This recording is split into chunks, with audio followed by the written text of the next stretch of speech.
8,8 millions de personnes, c'est le nombre de Français qui vivent en dessous du seuil de pauvreté selon les derniers chiffres. Et demain, nous célébrons la journée internationale pour l'élimination de la pauvreté. Alors c'est l'occasion de nous demander si la France est de plus en plus pauvre, à en croire une misère qui semble de plus en plus visible dans la vie quotidienne. Alors la situation s'aggrave-t-elle ou donne-t-elle des signes encourageants? Les pauvres changent-ils de visage? Avec la croissance qui augmente, les emplois qui se créent, la pauvreté suit-elle ces tendances?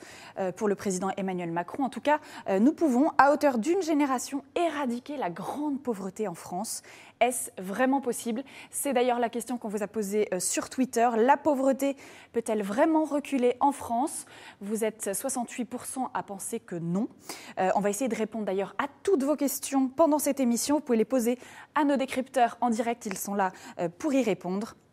En attendant, je vous propose qu'on écoute le Premier ministre Édouard Philippe. Vous savez, il était à Nantes hier en déplacement. Il est venu dérouler la stratégie de prévention et de lutte contre la pauvreté qu'Emmanuel Macron avait développée en septembre dernier. On écoute son propos. Le président de la République a annoncé la nécessité de bâtir un grand service public de l'insertion qui redonne tout son sens et surtout sa réalité au concept d'insertion. Il s'agit d'assurer à tous les bénéficiaires de minima sociaux un accompagnement systématique et individualisé vers l'emploi. Le travail reste le levier d'émancipation le plus sûr et on a vu avec Madame la Ministre l'impact de cet accompagnement systématique, individualisé pour le retour vers l'emploi, pour la confiance en soi. C'est un travail et surtout une méthode évidemment à développer.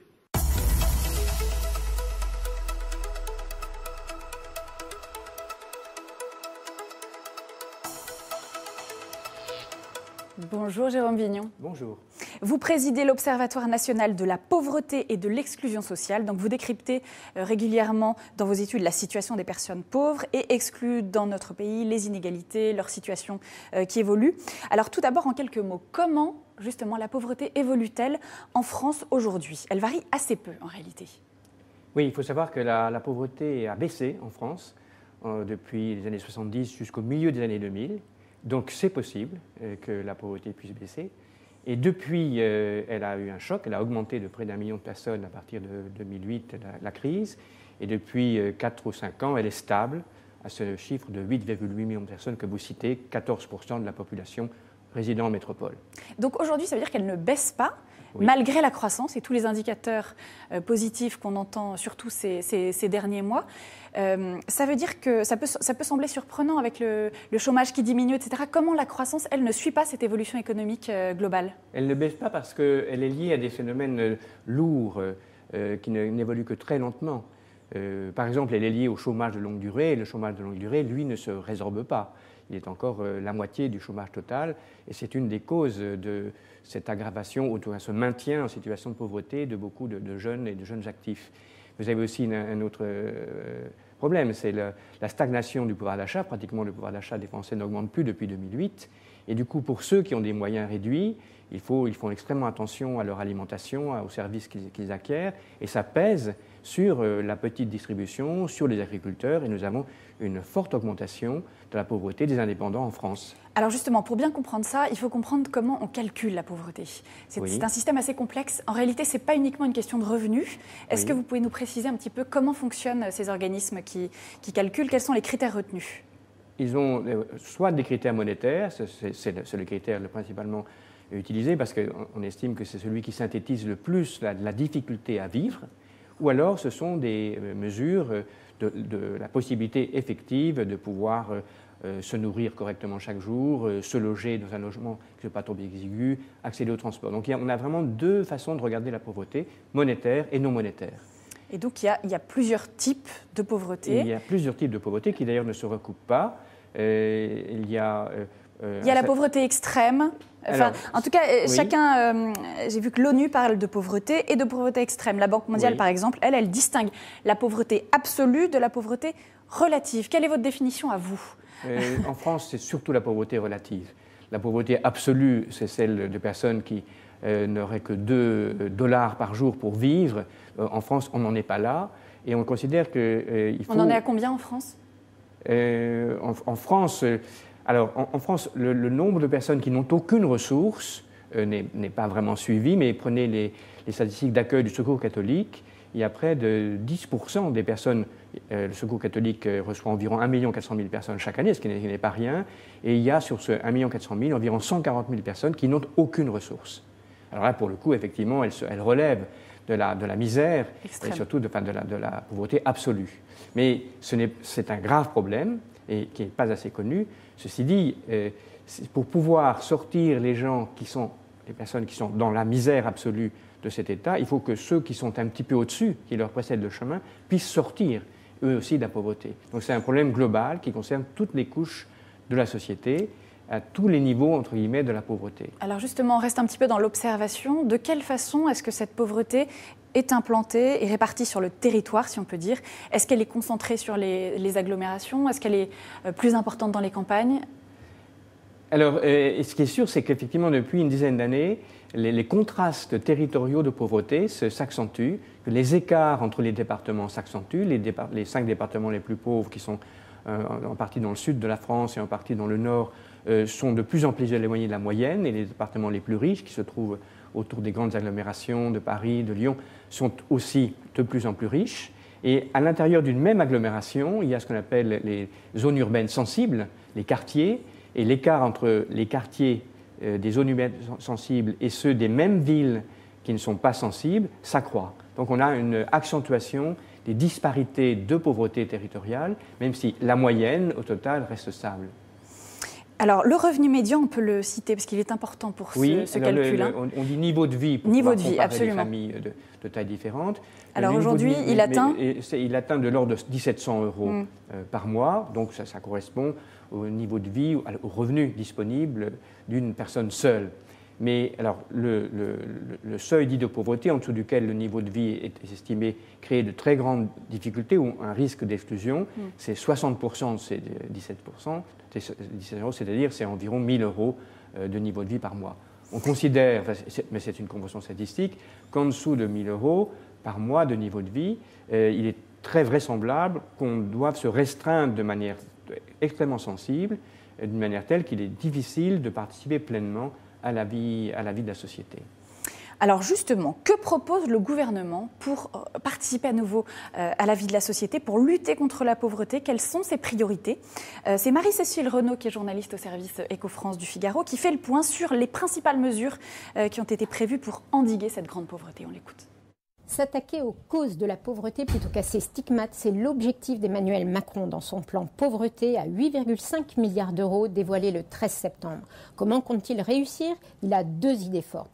D'abord, il met la priorité sur les enfants pour casser la spirale, pour éviter qu'un enfant pauvre devienne un adulte pauvre. Car la France compte 3 millions d'enfants pauvres, souvent situés dans des familles monoparentales. Alors le gouvernement a décidé de les aider. Comment? Ils ont pris des tas de mesures sur l'aide à la garde d'enfants, la création de 30 000 places en crèche supplémentaires d'ici la fin du quinquennat, l'école obligatoire des 3 ans, la mise en place de petits déjeuners gratuits dans les écoles primaires des quartiers prioritaires. Pour les enfants qui ont recours à l'aide sociale, qui sont placés dans des foyers ou des familles d'accueil, ils seront accompagnés jusqu'à leurs 21 ans au lieu de 18 ans. Le deuxième volet du plan, c'est l'émancipation par le travail, en plein dans l'ADN du projet macronien. On s'en souvient, Emmanuel Macron avait mis les pieds dans le plat en parlant du pognon de dingue mis dans le RSA qui ne marche pas. Pourquoi ça ne marche pas? Parce que l'insertion est en panne. 50% des bénéficiaires du RSA, ils sont toujours au bout de 4 ans et 20%, ils sont toujours au bout de 10 ans. La recette d'Emmanuel Macron, c'est le RUA. Revenu universel d'activité. Il verra le jour en 2020. Il regroupera plusieurs allocations, le RSA, les APL, la prime d'activité. Il sera mis en place automatiquement sans avoir besoin de le demander. Mais en contrepartie, il faudra s'inscrire dans un vrai parcours d'insertion. Ces différentes mesures ont été très bien accueillies par les associations. Elles représentent un espoir pour les 8,8 millions de personnes qui vivent sous le seuil de pauvreté en France. Maintenant, il reste à le mettre en œuvre. Jérôme Vignon, donc un commentaire sur ces mesures qui sont nombreuses. Il y en a 21, Marie-Cécile a cité les principales. Est-ce que selon vous, elles sont suffisantes pour relancer un ascenseur social qui est plutôt à l'arrêt depuis des années? Elles peuvent en tout cas fortement y contribuer, sous quelques réserves. En particulier, l'aspect logement n'est pas suffisamment traité. C'est une des causes du maintien en pauvreté. Mais il cible les deux gros problèmes français, la pauvreté des jeunes, qui est en dessous de 18 ans, un jeune sur 5 est pauvre, alors que c'est 1 sur 7 pour l'ensemble des adultes. Et puis alors le problème de l'accès à l'emploi, qui lui concerne non seulement les jeunes après 18 ans, mais en fait l'ensemble de ceux qui sont faiblement qualifiés. Et peut-être à la différence de votre journaliste, j'insisterai sur le fait que la mesure clé n'est peut-être pas encore ce revenu universel d'activité qui mettra un certain temps à se mettre en place, c'est compliqué, même si c'est fort utile, c'est plutôt le service public de l'accompagnement. La grosse mesure du point de vue du retour à l'emploi et de l'effectivité du RSA, qui pour l'instant n'est pas suffisamment doté de l'accompagnement, c'est ce service public de l'accompagnement qui va créer, par contractualisation avec les départements et par une responsabilité accrue de l'État dans la gestion de la prestation RSA, la possibilité d'un véritable accompagnement, on espère, service public de l'accompagnement, derrière ça il y a une garantie. C'est quoi En quoi ça consiste que toute personne effectivement éligible, bénéficiaire de RSA, reçoit non seulement une orientation, si actuellement le cas, mais cette orientation est suivie de fait d'un accompagnement. C'était une demande des associations depuis longtemps, des départements... Sur la durée, sur la durée, durable. Dans la durée, ça peut durer effectivement plusieurs années, et c'est surtout adapter la situation de départ des personnes qui, parfois étant éloignées de l'emploi, ne sont pas tout de suite capables d'assumer un emploi dit de droit commun. Elles peuvent peut-être plutôt plus facilement rentrer dans une activité. Bref, cette notion d'accompagnement personnalisé devrait, grâce à ce service public de l'accompagnement, qui va prendre des formes différentes selon les départements, ça c'est vraiment important, les départements sont inégalement riches. Pour moi, c'est la mesure clé de la stratégie d'Emmanuel Macron. Un plan donc, qui va compter 8 milliards d'euros qui sera réparti sur 4 ans. Oui, vous avez un commentaire là-dessus? Alors, 8 milliards d'euros, donc une partie importante est destinée à la revalorisation du RSA. Donc, ce n'est peut-être pas aussi important qu'on pourrait le dire pour le financement du travail social qui est nécessaire. Alors, il y aura des évaluations en continu. Pour moi, la clé, c'est que, est-ce qu'entre les conseils départementaux, qui sont en fait les responsables, avec Pôle emploi, les caisses d'allocation familiale, du succès de cet accompagnement, est-ce qu'ils vont pouvoir rentrer avec le gouvernement dans une vraie logique de coopération? Alors justement, l'idée d'Emmanuel Macron, c'est de préférer l'émancipation, on vient de le comprendre, donc l'accompagnement, l'émancipation. Pour lui, la pauvreté n'est pas une fatalité. Il l'a rappelé plusieurs fois, ça ne doit plus se transmettre en héritage. Voici cette idée qu'il développait au Musée de l'Homme, c'était le 13 septembre dernier. On écoute. La pauvreté ne doit donc plus se transmettre en héritage.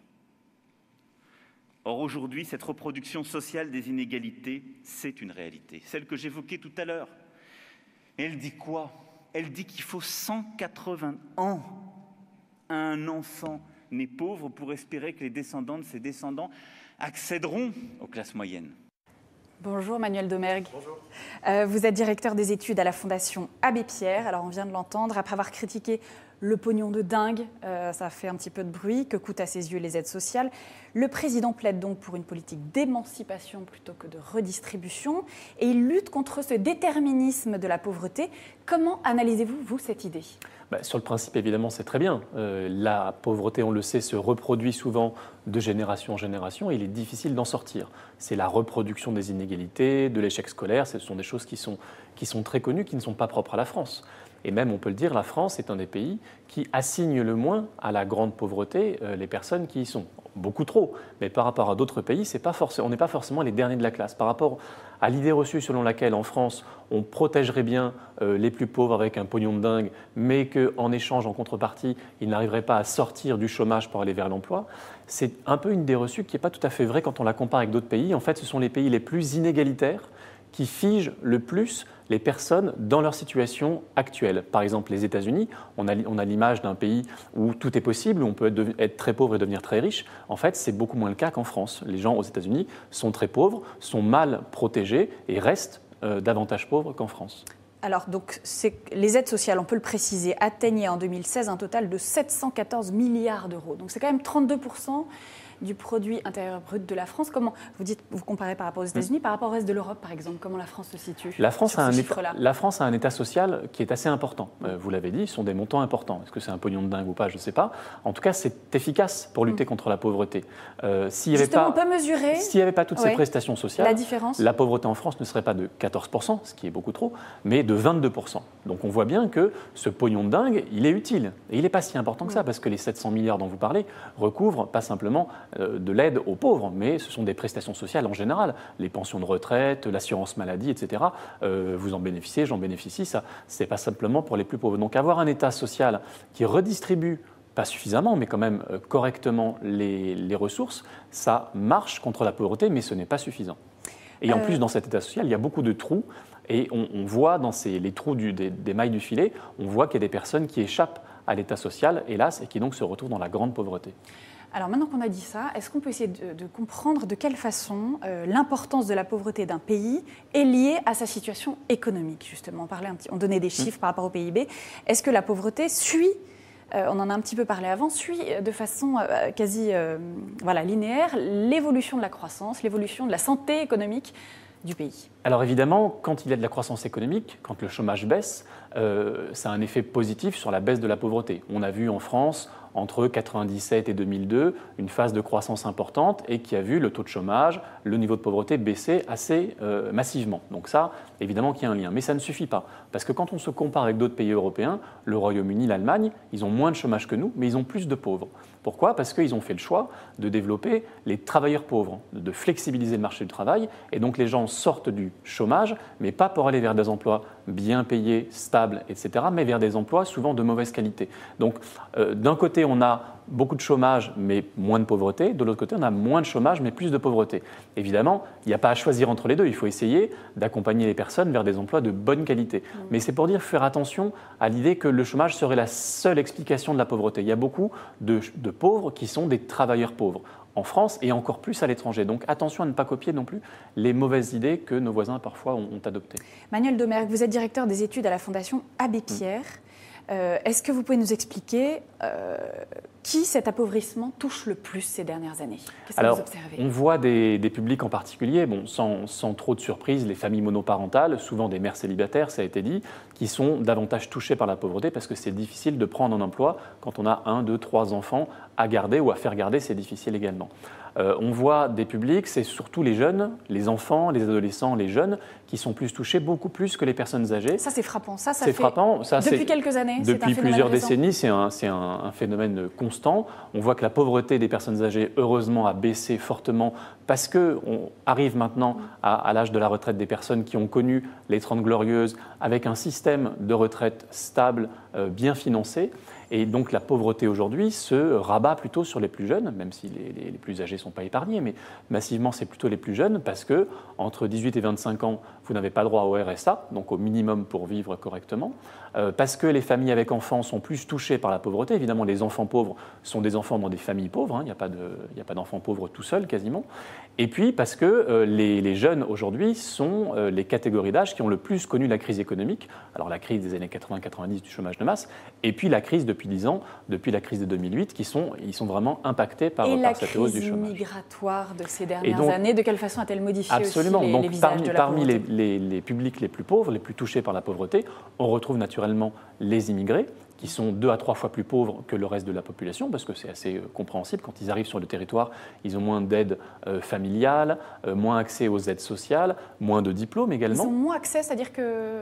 Alors, en fait, l'État social à la française met beaucoup de priorités différentes. Déjà, quand vous êtes en situation régulière mais que vous n'êtes pas français, il y a des millions d'emplois qui sont fermés. Les emplois de fonctionnaires, qui sont interdits aux personnes étrangères. C'est une discrimination, à notre sens, qui est une des causes de la pauvreté. Et puis, sur toutes les personnes, combien il y en a, 300 000, 400 000 personnes en situation irrégulière ou à droit incomplet, comme on dit parfois, là, l'État social, le RSA, l'accès au logement social est impossible, est interdit. Donc, évidemment, ça veut dire vivre clandestinement, travailler parfois au noir, etc. Donc, c'est beaucoup plus difficile. Et là, quand on voit la grande exclusion, on voit effectivement une surreprésentation très forte des ménages immigrés et en particulier des personnes en situation irrégulière. Et est-ce que ces personnes-là ne sont pas prioritaires pour les associations en ce moment? peut-être pas encore au niveau des aides de l'État, mais est-ce que les associations ne sont pas plus mobilisées sur ces questions aujourd'hui? Non, les associations qui viennent en aide aux personnes pauvres ne font pas de priorité parmi les pauvres. Justement, on essaie, nous, contrairement à l'État, aux collectivités parfois, de ne pas faire de discrimination, d'aider les personnes de manière inconditionnelle, quelle que soit leur situation administrative. Donc il n'y a pas de préférence non, pour les immigrés. Non, mais vous disiez, il y a une urgence différente, il y a des moyens différents. Dans nos accueils de jour, par exemple, où on peut accueillir tout le monde sans aucune condition, évidemment qu'on voit davantage de personnes migrantes parce qu'elles sont en fait oubliées, rejetées par les politiques de droit commun. Alors, je vous propose qu'on écoute ce témoignage. C'est un homme d'origine allemande qui s'est marié avec une Française, qui a construit sa vie, une famille, etc. en France. Et puis, tout d'un coup, il a connu la dégringolade. Il a vécu dans la rue pendant plusieurs semaines. Et depuis 10 ans, c'est la précarité qui s'est installée et dont il ne sort pas. Il a accepté de nous raconter cette descente infernale et comment il s'en sort aujourd'hui. Je vous propose qu'on l'écoute.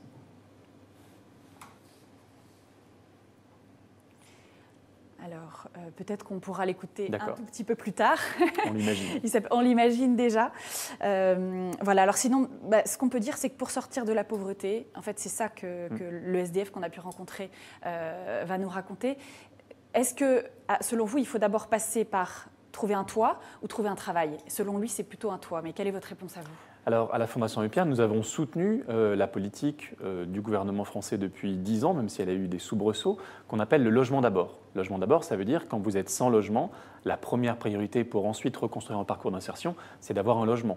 On ne peut pas imaginer qu'une personne à la rue reprenne des soins, reprenne une formation, enfin tout cela, et encore moins un emploi. Tout cela est assez chimérique. Il faut d'abord pouvoir se poser, pour avoir un lieu où on est chez soi, et on est chez soi de manière durable, pas simplement pour 2 semaines ou 3 semaines dans des centres d'hébergement, mais on est chez soi où on peut reprendre des soins, reprendre des liens familiaux, décider de son avenir, reprendre l'accès aux droits, parce qu'en fait souvent quand on est à la rue ou en hébergement, on perd à cause de l'itinérance subie cet accès aux droits, et c'est une fois qu'on a un logement qu'on peut se projeter dans la vie. C'est la politique du logement d'abord, elle a fait ses preuves là où elle était expérimentée, notamment en France. Ça coûte moins cher à l'État que d'aider les personnes qui sont dans la rue, il vaut mieux les aider dans un logement. Alors je vous propose qu'on écoute, ça y est, ce témoignage de Gunther qui est arrivé, et justement il rejoint tout à fait votre idée, on l'écoute. Je m'appelle Gunther, je suis à Paris depuis 25 ans. J'ai eu une vie assez normale, une famille. J'avais ma propre entreprise, mais à un certain moment, je n'arrivais plus tout assumer. Il y a des ruptures familiales, j'ai perdu mes parents, des amis, on traîne trop dans les cafés et dans les bars. L'alcool, c'est un bon ami, oh là là, qui tire fortement vers le bas. On n'a plus d'existence économique, on perd le sens de la réalité un peu. J'ai dû quitter l'hôtel, et ça, j'étais 15 jours dans la nature. J'ai cherché des endroits tranquilles. Et effectivement, c'est très très difficile parce que toutes les bonnes places, ils sont déjà occupés. À Paris, on trouve plus de places tranquilles pour dormir. Pour ça, peut-être ils sont plus visibles qu'avant, parce qu'il n'y a plus de place. Les sans-abri, ils n'ont pas de passe Navigo. Alors ils marchent. Et j'ai fait ça aussi. J'ai noté combien je suis marché. En moyenne, entre 10 et 15 km par jour. Pour moi, l'important, c'est d'avoir un toit.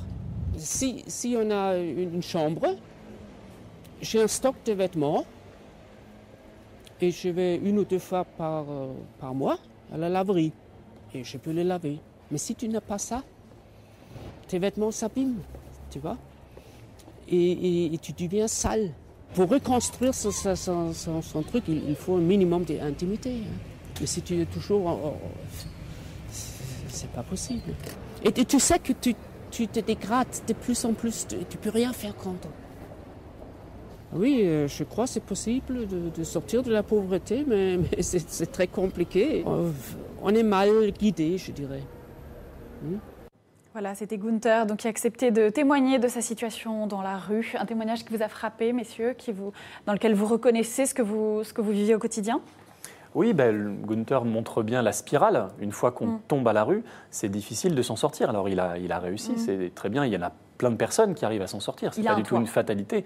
Il a un toit, bon, c'est déjà bien. Beaucoup de personnes n'arrivent pas à s'en sortir. Donc il faut vraiment prévenir ce type d'accident parce que parfois, autant peut-être on a réussi avec Günther, il a réussi à s'en sortir, mais parfois on perd des personnes pendant des années et les relever de cette spirale est extrêmement compliqué. Jérémy Pontieux nous a rejoint sur le plateau. Bonjour Jérémy. Bonjour. Vous venez donc relayer toutes ces questions des internautes qui arrivent en masse sur le site et sur les réseaux sociaux. Merci d'être avec nous. Est-ce que c'est un sujet donc, qui interpelle, qui fait réagir? Sujet très concernant, même c'est d'ailleurs d'autres directs qu'on a pu avoir, le sujet revient assez souvent. La question Twitter sur la pauvreté peut-elle vraiment reculer en France? On a 32% de oui, 68% de non, donc les gens seraient a priori plutôt négatifs sur l'évolution de la pauvreté en France. Et moi j'ai relevé un premier commentaire Twitter qui nous dit: Ramus the Great, impossible de faire reculer cette pauvreté car les grandes entreprises ne partagent plus la croissance. Dès le plus jeune âge, les gens n'ont pas les mêmes chances. Écoles les plus appréciées égale les plus chères. Et bien évidemment, sans oublier le réseau que n'ont pas les classes populaires. Peut-être la question, c'est est-ce qu'on pourrait répondre à Ramus et lui dire qu'il existe peut-être des moyens d'échapper à cette logique? Le fameux déterminisme, dont parle Emmanuel Macron. En tout cas, Ramus a raison de pointer le rôle des entreprises. Particulièrement, je pense au rôle des missions locales de l'emploi, qui sont le fer de lance pour regagner vers l'emploi les jeunes qu'on appelle ni en formation, ni au chômage, ni en emploi, pour que ces missions locales qui font un véritable tissage, qui entourent les jeunes un par un, pour qu'elles puissent réussir, il faut qu'elles aient du succès quand elles vont trouver des entreprises locales en leur disant « nous avons quelqu'un, une jeune femme, un jeune homme, il suffirait de peu de choses pour le remettre en route. Est-ce que vous êtes intéressé de le prendre ?» Donc je pense que ce contact que les missions locales essayent, lorsqu'elles ont suffisamment de moyens, d'avoir avec les entreprises, il est décisif dans le cas de ces jeunes qui errent et qui risquent de devenir des pauvres à vie. Alors c'est exactement la problématique de Jean-Marc Potvin qui est avec nous en direct par téléphone. Lui, donc on a parlé de la maison, de l'urgence de trouver une maison, de trouver un emploi. Et lui, pour lui, c'est vraiment le lien qui compte, c'est la mise en relation avec les autres qu'il faut réussir à retrouver. Est-ce que donc Jean-Marc Potvin est avec nous par téléphone? Bonjour Jean-Marc. Oui, bonjour, bien sûr. Merci beaucoup. Alors, on vous présente souvent comme l'ancien patron qui aide les SDF. Vous êtes en effet l'ancien vice-président de Yahoo Europe. Et vous avez décidé, il y a 3 ans, de créer une application au service des sans-abri. Ça s'appelle Entourage. Donc, votre conviction à vous, je le disais, c'est, on va dire que monsieur ou madame tout le monde qui se promène dans la rue peut activement jouer un rôle pour lutter contre la pauvreté. Et ce n'est pas forcément en donnant une pièce à un mendiant. Comment c'est possible ? En fait, on a tous en tête que la grande pauvreté, et c'est le cas, c'est un problème matériel économique, donc un toit, des accès aux droits, des choses comme ça, une richesse dans son compte en banque, mais c'est aussi une richesse de la relation. Et en fait, il y a un cercle vicieux entre ces deux facteurs. C'est-à-dire que si vous avez une famille, si vous avez un réseau de relations, etc., vous ne tomberez pas à la rue, même si vous tombez malade, même si vous perdez votre emploi, même si vous avez un problème d'addiction, etc. Donc en fait,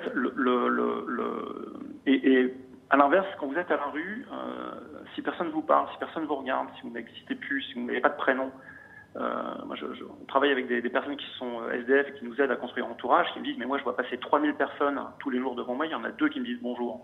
Ou de dire « la solitude ça tue ».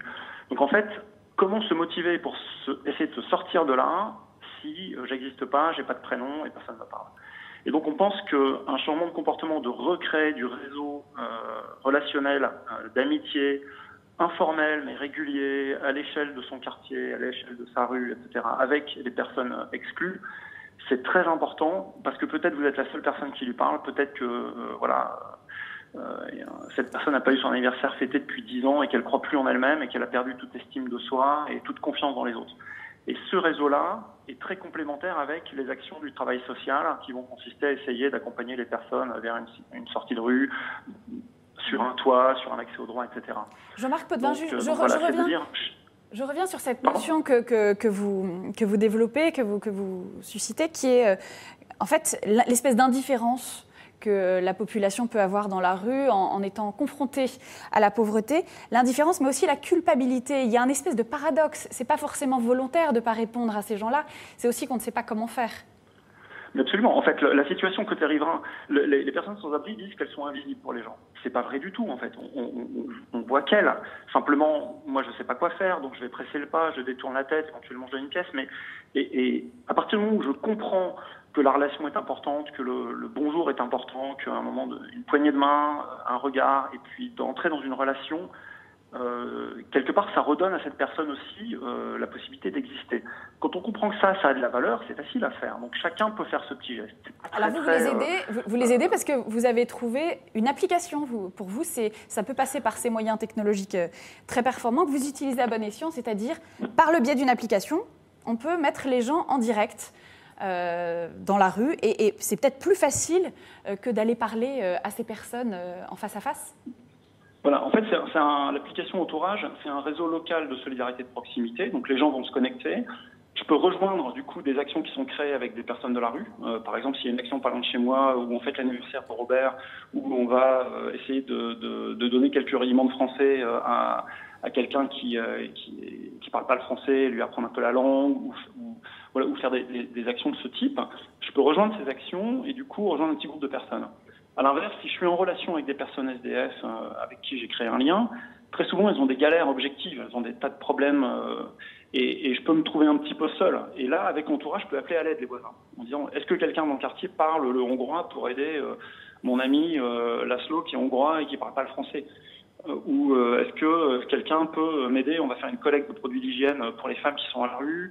Où là, récemment, il y a quelqu'un qui a lancé une collecte pour un homme qui élève seul ses 2 enfants et qui est à la rue. Il dort là où il peut. Et en fait, ses enfants sont scolarisés. Il avait besoin de fournitures scolaires. Bon, voilà. Donc les gens finissent par se regrouper ensemble. Et parce que tout seul, c'est peut-être lourd de porter ou d'essayer d'aider une personne qui se trouve dans la rue. Si on est plusieurs, c'est beaucoup plus facile. Donc oui, c'est vraiment une application qui regroupe les gens, quoi. Jean-Marc Potvin, vous pensez que ces petites actions très locales, voilà, qui sont très très locales, quoi. Est-ce que ça peut vraiment changer à un niveau plus vaste les choses, le sujet de la pauvreté? Mais bien sûr, c'est exactement la même parallèle que vous pouvez faire avec l'écologie. C'est-à-dire qu'à un moment donné, si chacun fait quelque chose à son petit niveau, avec un geste simple, la somme de ces petits gestes-là est de nature à changer la donne. C'est-à-dire qu'on peut changer ce sentiment d'exclusion, d'isolement, d'invisibilité que peuvent avoir les personnes exclues, qui du coup sapent leur morale et leur coûtent pas mal d'envie de s'en sortir. On peut changer ça si collectivement on change notre comportement vis-à-vis d'elles. Donc en fait c'est extrêmement simple. Simplement il faut qu'on soit très nombreux à changer notre regard, à changer notre comportement. Et l'appli mobile peut aider à inciter à ça, mais surtout au travers de l'appli on va aussi passer de la pédagogie, de la sensibilisation, des vidéos, des choses qui vont expliquer que c'est simple et qui vont peut-être permettre aussi de comprendre un peu la situation. Donc oui, en fait, la somme de nos petits gestes peut véritablement changer la donne à grande échelle. Merci beaucoup Jean-Marc. Est-ce qu'il y a des réactions, Jérémy, sur ce genre d'initiative très très locale, mais qui en effet souligne cet aspect important du lien? Alors sur les réactions sur le lien... Pas forcément, mais ce qui revient beaucoup, effectivement, une question qui revient aussi beaucoup, c'est la question, vous en avez déjà un peu parlé, hein, des retraités.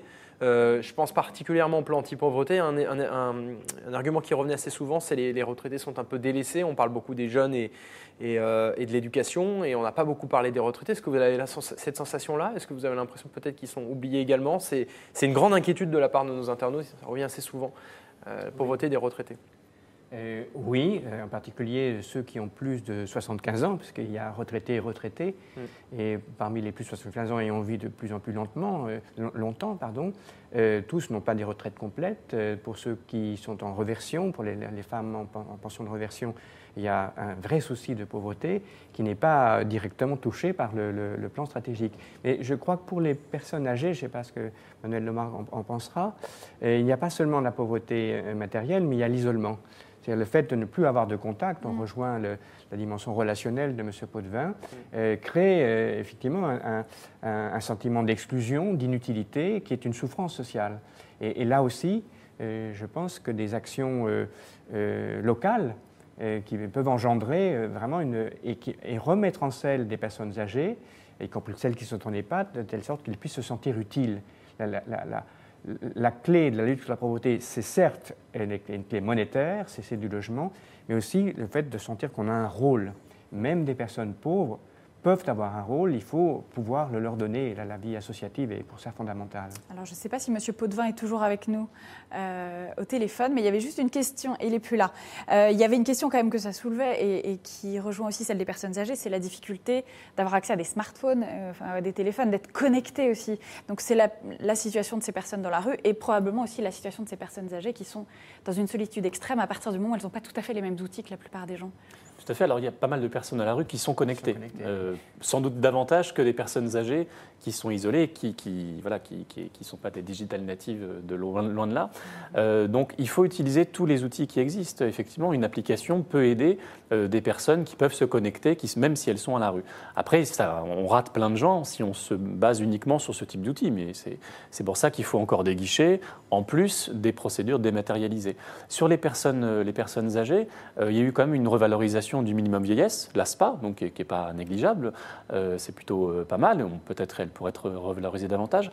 Mais dans l'avenir, il y a un risque, parce qu'on l'a dit, on a réussi à beaucoup diminuer le niveau de pauvreté des personnes âgées.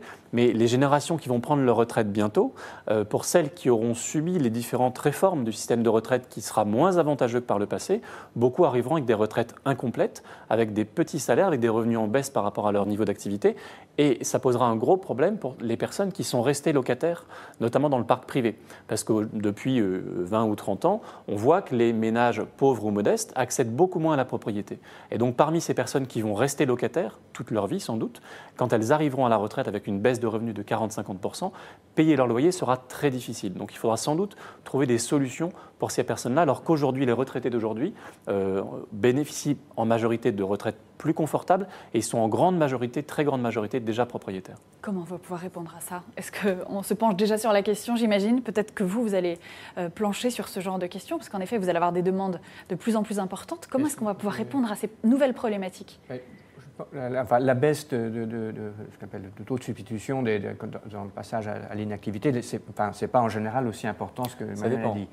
Et donc, il y a un gros enjeu sur la réforme de retraite en cours, c'est de continuer d'assurer une redistribution entre ceux et celles qui n'ont pas eu les mêmes durées de travail au long de la vie. Ça, c'est tout à fait capital. C'est aussi de permettre de travailler éventuellement plus longtemps, ce qui suppose d'avoir des conditions de vie et de travail qui ne soient pas trop mauvaises. Mais là où je suis vraiment d'accord, c'est que en dessous, dans les 20% de Français les plus pauvres sont de plus en plus locataires. Et si la part du loyer dans leur revenu ne baisse pas, elle est actuellement très élevée, on aura de force aussi pour eux. Donc la stratégie d'un logement locatif qui soit abordable, y compris pour les plus pauvres, elle est vitale pour la lutte contre la pauvreté dans les prochaines années. Jérémy, une autre question. Alors un autre point qui revient assez souvent aussi chez les internautes en dehors des retraites, c'est le point de la formation. Parce que certains nous disent effectivement comment faire après 55 ans pour se reformer si on doit continuer à travailler, pour comment trouver l'énergie, comment arriver alors qu'on l'a fait toute sa vie, et d'arriver à retrouver un nouveau métier, à réapprendre de nouveau. Certains se demandent si les aides pour la formation, pour ceux qui en ont besoin pour retrouver du boulot, où sont-elles? Est-ce qu'elles existent? Voilà. C'est une question que j'avais envie de vous poser. Est-ce que vous avez la sensation que c'est aussi un point important pour les formations et peut-être pour ceux qui ont une formation nouvelle à apprendre dans un âge qui peut être déjà un peu avancé en quelque sorte? Ce problème se pose de plus en plus avec l'allongement du départ à la retraite et on voit beaucoup de personnes qui ont la soixantaine et qui auparavant partaient parfois en retraite anticipée, qui ne le peuvent plus et donc restent en fait au chômage à un âge avancé et sans perspective de retour à l'emploi. Quand on est à 2 ou 3 ans de la retraite, c'est vrai que c'est très difficile. Donc la formation peut pallier un tout petit peu, sans se faire, je pense, trop d'illusions.